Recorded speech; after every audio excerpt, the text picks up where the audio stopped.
แม่นทางทีมงานเฮาก็สิขออนุญาตถามชื่อบ่ได้ทราบว่าเนาะเพราะทางเฮาก็เป็นครั้งที่อีกเนาะที่ได้มาถ่ายทำเพิ่นเนาะแนวใดก็ทางเสมอเองก็สิได้ขออนุญาตถามชื่อกันเนาะชื่อว่าจังได๋เนาะโดยสบายดีข่อยสื่อสุขเด้อแม่นแหละสื่อสุขคือแท้สื่อสุขสวรรค์จักสิว่าจังได๋โดยคือสาสุกว่าง่ายๆซะเนาะแม่นเป็นผู้สาวโสดเนาะอายุจักปีก็29โอ้ 29ปีเนาะโดยกำลังมันดูดีเนาะแม่น ปี30ยังเจลแม่น หน่อยก็สิ30เลยเนาะ 30แล้ว อีกปีหน้าก็30แล้ว สิเป็น30ยังแจ๋วแล้วนี่ เอาขึ้น30ซะ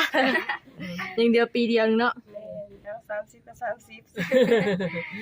เป็นจังได๋บ่ได้ไปทางไหนบ่มื้อนี้น่ะบ่มื้อนี้บ่ได้ไปไสก็คนตกก็ไปนั่นไปนี่ก็ยากแน่ก็เลยบ่ได้ไป เพราะว่าการเดินทางเนาะ แม่นยุ่งยากมันเปื้อนอีสังนี่แหละ เพื่อนทางกาเนาะเขามากาเพื่อนหมื่น บ่ เนาะ ง่าย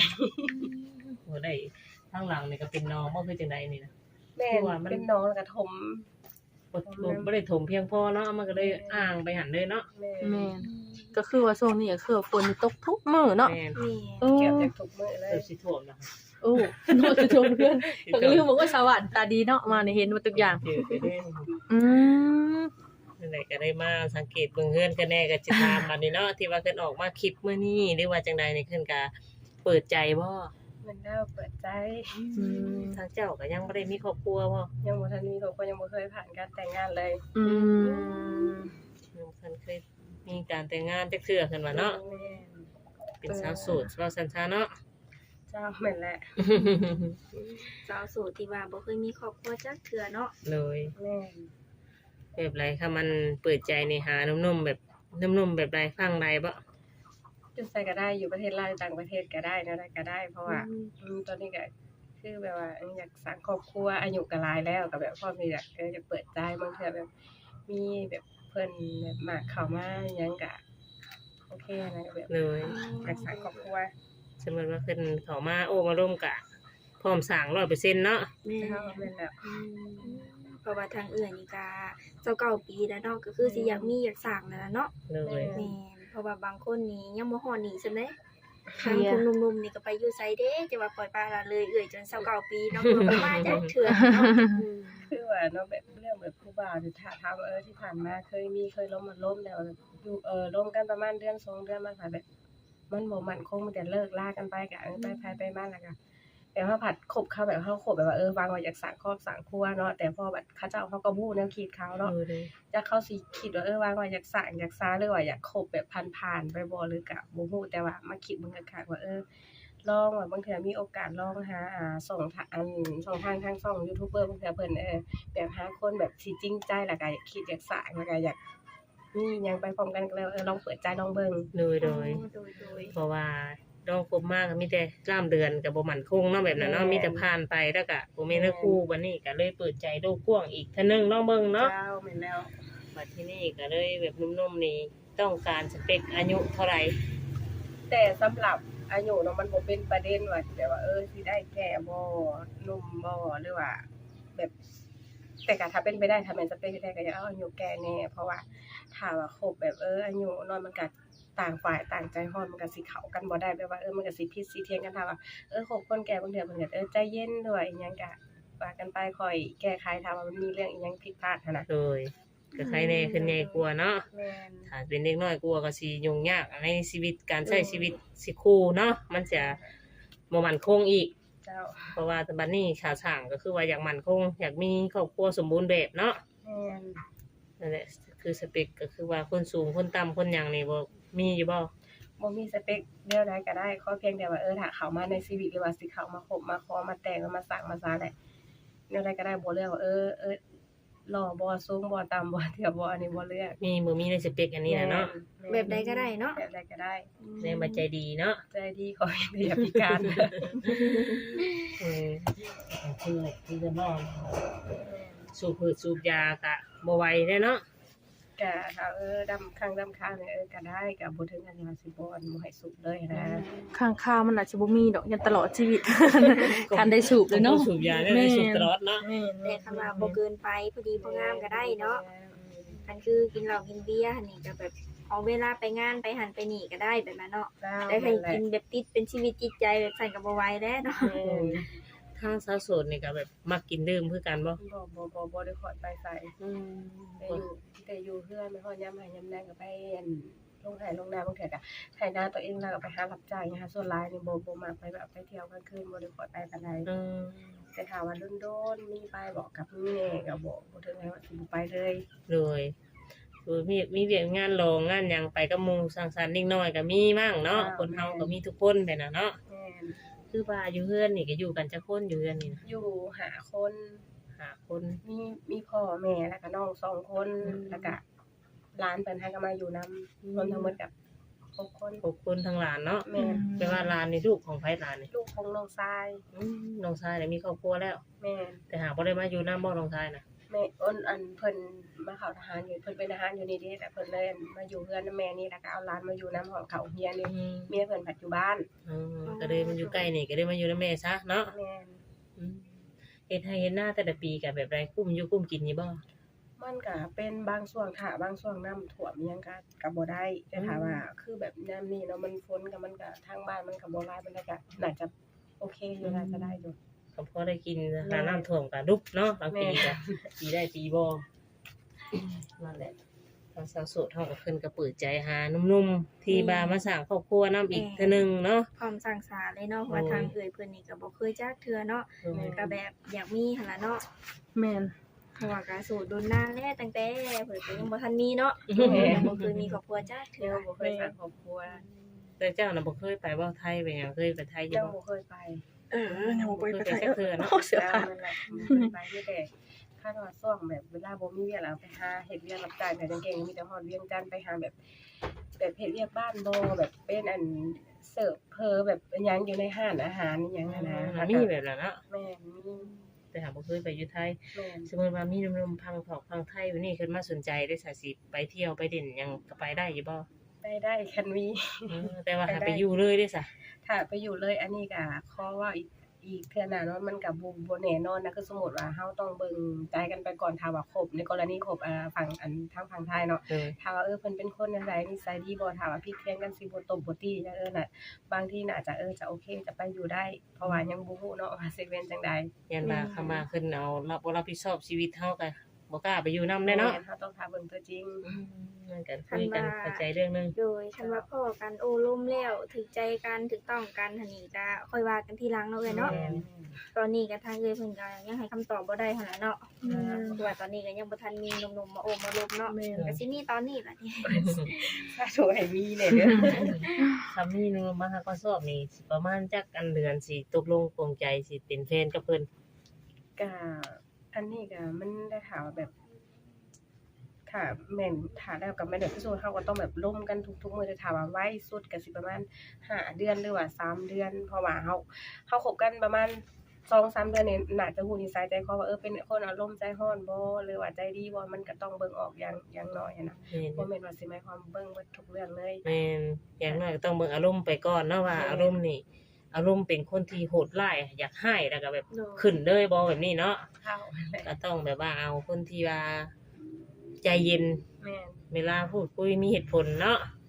เป็นคนที่โหดทางสาวโสดเขาก็เพิ่นก็มีเหตุผลของเพิ่น แม่ เนาะ นก็เว้าง่ายๆคือคบกันไปก่อนเนาะคบแล้วก็เบิ่งนิสัยใจคอกันไปเรื่อยๆเนาะ แม่น คันว่าแบบที่3เดือน5เดือนที่เอ่ยเบิ่งมานี่ก็คือเบิ่งอารมณ์เพิ่นก่อนว่าเป็นแนวใดจังใดก็คบแล้วก็คอยศึกษาเรียนรู้กันไปเนาะคบกันแล้วอะเนาะ แม่นแล้ว โดย ก็คือเฮาก็สิถามเรื่องอันทั้งเทื่อทั้งคนเก่าแบบเฮาก็เลยถ่ายทำนี่ถ่ายแบบว่าให้เห็นบ่ได้เห็นเบิดสักส่วนเนาะก็คือว่าน้ำหนักขึ้นนี่ประมาณเท่าไหร่ น้ำหนักตอนนี้ประมาณ62 62ความสูงได้จ้ะ ประมาณน่าจะประมาณอยู่57 56นี่แหละ 156 แม่น ประมาณนี้เนาะก็พอดีเป็นสาวอวบๆพอดีงามเนาะน้ำหนักกับอันนั้นก็สูสีกันนะแบบว่าพอดีเนาะ ส่วนหลายเขาเจ้าสิมักสาวแบบอวบเขาเลยเนาะ แม่น เพราะว่า แบบมันกอดบ่ได้ก็อุ่นบ่ทันนะ ถ้าแม่นยามหนาวมันอาจจะเสืออยู่แต่คันยามร้อนนี่ ยามฮ้อนไปไผไปมันบ่จักกันหนุ่มๆได้สิไปไปมันแต่เช้าสุดเฮาก็พอได้แล้วเนาะเป็นฮ้อนแล้วก็นวลได้ซะแต่มื้อนี้กินข้าวกินน้ำแล้วบ่มื้อนี้นะ กินแล้ว กินกับหยังเนาะมื้อนี้ เอามื้อนี้เอาไปเพิ่นเอาไปซื้อหน่อไม้มาแกง เพื่อนสาวสวยก็ยังซื้อหน่อไม้แกงอยู่บ่มีกอหน่อไม้ไผสาวบ่ได้ของเจ้าบ่ บ่ที่เป็นของข้างบ้าน แต่ว่าบ่ได้เอาหอมแทงขันมีแต่น้ำธรรมดา น้ำ น้ำ นวดน้ำมักจับเนาะ แม่ กันไว้ให้เพิ่นนั้นปลูกดอกแพรดอกหยัง มักม่วง ทุกอย่างแก้วมังกบมังกรเนาะ ใช้แกมก่อนนี่น่ะตามบ้านตามหยัง มื้อนี้ เนาะ บ่เห็นหยังเลย บ่ได้เห็นหยังได้มาก สถานที่มันยามแล้งนี่ม่วนอยู่นี่เนาะแต่ว่ายามฝนมันจะตื้นคือว่าเอาดินใหม่มาใส่บ่นี่ แม่ทางกระทมใหม่เพราะว่าอันนั้นเด้ทางน้องมันเป็นน้องแล้วก็ถมครึ่งนึงแล้วก็เลยล้ํถมออกมานี่แล้วมันเริ่มเป็นบกตกมุกตะมิ ก็เลยยังบ่ถาวร แม่ยังบ่ทาวรของหมู่ยังก็ยังบ่ทันได้แล้วจังกับหมัดนี่มันเป็นบกเป็นอีสังเลย ให้เลี้ยงหมูแม่ได้จังได๋คือว่าเลี้ยงเบิดครอบครัว มีแต่แม่เพราะว่าส่วนหลายอยู่เพื่อนแบบกลางเว้นนี่สิบ่มีพายุมีแต่แม่ อืม พ่อก็ไปการน้องก็ไปการและอัน ทาง นี้ เจ้าก็ไปหันไปนี่ไปเฮ็ดเวียกของเจ้าแหล้วเนาะ แม่เฮ็ดเวียกส่วนตัว ก็บ่มีผู้ใดอยู่เนาะ แม่มีแต่แม่โดย เราดูแลเป็ดแต่ไก่ได้หยังไปเนาะ เจ้ามันละค่ะ บ้านนอกเขานั่นแหละก็คือเพิ่นบอกอะไรทางนมๆนะหรือว่าพังใดก็ได้บ่ได้ติหิเนาะหรือว่าอายุก็บ่ได้สำคัญ แม่ แต่ว่าขอให้อายุ30ขึ้นไปนั่นแหละเพิ่นก็สิรับได้ แม่เพิ่นก็มักความเป็นผู้ใหญ่กว่าแหละ โด เนาะ ย เพราะว่าทางเอื้อยเพิ่นก็29ปีแล้วเนาะ โดย โด อีก ย บ่โดนก็30แต่นี่ก็หาผู้ที่ว่าเป็นผู้ใหญ่กว่ามีความเป็นผู้นำดูแลเฮาได้เนาะผู้ที่ว่าเพิ่นแบบพร้อมที่สร้างสาลีหั่นแหละเพราะว่าทางเอื้อยนี่ก็มาเปิดใจในครั้งนี้ก็อยากหาคนที่ว่ามาเป็นคู่ชีวิตอาลีหั่นแหละเนาะ โดยก็คือว่าถ้าช่องทางการติดต่อได้ซะแบบมีเฟซมีไลน์ครบสุดบ่ มีแต่เฟซแต่ว่าส่วนหลายบ่ได้ค่อยดีมีแต่เฟซกับ WhatsApp แต่ว่าหากมีอยู่บ่ไลน์น่ะบ่ได้ค่อยเล่นน่ะบ่มีเลยบ่ได้ตั้ง บ่ได้ตั้งเลย ก็คือบ่มีแต่สายสื่อสารกันมีแต่ทางบทแอปกับทางอันนี้เนาะ Facebook นั่นล่ะ เพจก็แต่เอามือแจกให้ทางหนุ่มๆขึ้นเนาะ แม่ที่ส ถ้าน ใจ เพิ่นปล่อยคลิปออกไปแล้วบางทีเพิ่นสนใจก็สิเปิดโอกาสให้ทางหนุ่มๆเข้ามาในหัวใจของเพิ่นเนาะ จับจองหัวใจคล้องใจขึ้นไปเลย เพราะว่าสิได้เสียสละโสดกันทั้งคู่เนาะ เพราะว่าโสดมานี่ก็เป็นเวลาโดนนานแล้วเนาะ อืมเป็นได้ไรซะเมยซะเมยสิมีหยังสิถามเพิ่นบ่ กระทามมาเลยเนาะคือว่าทางเพิ่นเจ้าสวัสดิ์ทานเลยว่าเพิ่นหาอายุว่าอะไรนะ ก็ถามเพิ่นเนาะ ถามเพิ่นแล้วเนาะ ซะเมย แต่คือทางเพิ่นก็บ่ได้พร้อมไปสิไปอยู่กับผู้สาวแบบกับผู้บ่าวว่าซะ พร้อมเพิ่นก็คุยกันเบื้องก่อนถ้าเขาอกเข้าใจก็สามารถที่จะไปได้ขอให้หนุ่มๆที่ว่าฮักจริงใจอย่าตีขึ้นแค่นั้นเนาะเพิ่นบ่มักคนที่ว่ามาตีขึ้นเนาะ ไปสิมาตีง่ายได้ใช่เนาะมันบ่มีดอกผู้ใดสิตีเนาะก็คือเบิดในโลกนี้ไผก็บ่มักเนาะเอาผู้ชายแบบทำที่แรกก็คือว่าฮักมักเนาะแล้วพัดว่าต่อไปพัดลงไม้ลงมือเนาะกันคือเฮาบ่ฮักบ่มักก็บอกกันดีๆเนาะ โอ้ย ลูกมีพ่อมีแม่ นี่มันขึ้นได้กับบุญวาสนาเฮาอีกได้เนาะ แม่น บางคนเคยได้เตะตีก็เตะตีได้ซะเมย อ๋อแบ แบบ บ ก็ เตะเนาะ เดี๋ยวว่าผิดใจหนึ่งเนาะ อ๋อแม่ แม่ น น ล่ะ หลายไล่แบบนั้นขึ้นว่า อืมแบบผิดกันในหนึ่งนี่ลงไว้ลงมือ อยาก ก็ ล บ่ ง ไหว เนาะ เนาะ เคยมันเป็นนิสัย อยาก เนาะ ตีได้สิเนาะ ถึงสิบอกซอนก็คือเก่าคนเคยเห็นมาหลายคนได้แบบนี้หั่นน่ะจนได้ อืม ยังเทื่อก็จนได้พัดภาคจากกันอันนี้คู่กรรมคู่เวรเขาเอิ้นน่ะเนาะ เป็นภัยกับบ่มักเนาะสาเหตุนะคานว่าหนุ่มได้แบบว่าเป็นคนแบบใจโหดใจห้ายแล้วก็เซาติดต่อมาเนาะ โดยเพราะว่าเพิ่นทั้งเพิ่นก็บ่ฮับเนาะแบบนี้เนาะ โอ้ คือว่าชาวโสดคนใดก็บ่ฮับแบบนี้นะถ้าเลือกได้อะเนาะ กันเลย แต่ว่าเลขๆหั่นนะน้ำตาลก็ยังอายหั่นนะ โดย เลขๆหั่นนะ โดยแม่น แม่ แม่น นอีหยังก็เขาจะว่าอีหยังก็วานต้นสืบปลายบ่ เออ แม่นสไตล์นั้นๆแหละเนาะเบิ่งตรงนี้เนาะ เอาวันนั้นเอาวันจืดยังจืดต้นบานปลายดีกว่า มันก็สิโอเคกว่าเนาะ โอเคกว่าได้ซะ แม่นเป็นภัยกะทางเฮาก็สิบ่ว่าหยังหลายเนาะทางเฮาก็แจกทางเพิ่นก็สมหวังในความรักในครั้งนี้เนาะก็ถือว่ามาเถอะนะทนายก็ให้ได้สละโสดว่าซั่นซะเนาะ ได้สละโสดจังซี่ แม่น สัมภาษณ์ให้อีกเทื่อนึงเนาะ แม่นก็คือว่าทางเจ้าเขาสมมุติว่ามีคนถูกอกถูกใจนี่เพิ่นพร้อมแบบว่า หักมักสิขอสิแต่งนี่คันว่าเพิ่นแบบอยากได้ลูกได้เต้านี่ก็สามารถเอาได้เนาะ เจ้าได้ ได้เพราะว่าเฮาก็อายุหลายแล้วเนาะ แม่ ก็อยากได้คนน้อยแล้วเนาะอยากได้ แม่ๆๆก็ทั้งเจ้าก็อยากได้แม่นบ่ อยากได้ ก็พร้อมเลยเนาะ เห็นหมู่คู่มีเบิดเด้อเนาะก็ แม่ ก็อยากมี แม่หมู่รุ่นเดียวบ่มีใครยังแต่ผู้เดียวนี่แหละ แต่หากก็มีครอบครัวเบิดเลย แม่ เหลือตัวข้างแต่คนเดียวเนาะ เขาจะเขาสร้างไว้ แม่นความก็บ่เป็นหยังเนาะคนเฮาถือว่าเฮาได้ลูกลูกลูกซ่าก็แค่ก็สิบ่ได้เนาะยังหาพ่อพันธุ์บ่ได้ได้จ้ะก็ยังได้ออกมาให้ทางทีมงานเฮาสัมภาษณ์ในมื้อนี้ก็เพื่อหาพ่อพันธุ์เด้อเนาะถ้าหักมักทางเพิ่นก็ทักเสร็จมันทางเจ้าก็มีเฟซหรือ LINE บ่ มีแต่เฟซไลน์บ่ได้ยิน โอ้คิดว่าลิ้นอัน LINE พร้อมเนาะบ่เป็นหยังเฮาก็สิเอาแจกทางเฟซก็ได้เนาะแต่ว่าหนุ่มใดทั้งเบอร์ได้จะแจกบ่ เบอร์ แต่บ่แอปนี่นะ แจกเนาะทางเฮาก็สิบางคนเนี่ยหนุ่มเพิ่นอยู่เมืองนอกเพิ่นก็ลิ้นคือการได้ WhatsApp นะ แม่น WhatsApp บ่ วันนั้นเพิ่นก็แชทมาอยู่เยอรมันเนาะแต่ว่า เยอรมันนี่ยังซะว่ารัสเซีย อยู่รัสเซียอยู่ประเทศรัสเซียกันทับโทรมาก็ว่าเอ้าว่าคือเล่นเบิดแอปได้ขึ้นมาเนาะสามารถก็บ่เข้าใจตรงนั้น แม่นบางเทื่อเพิ่นก็ต่างประเทศเพิ่นก็ลิ้น WhatsApp ก็ LINE คือกันห้องมา LINE เนาะมันเป็นส่วนตัวเด้ โดย ก็บ่ระยะห่างเนาะทางเฮาก็สิได้ขอตัวจบคลิปหรือว่าลา FC หรือว่าพ่อแม่พี่น้องไปพร้อมกันกับทางสาวโสดเนาะ โดย ถ้าว่าได้เบิ่งคลิปนี้หรือว่าหนุ่มใดสนใจก็ทักมาได้เนาะทางเฮาก็พร้อมแจกถ้าว่าทักมาทางคอมเมนต์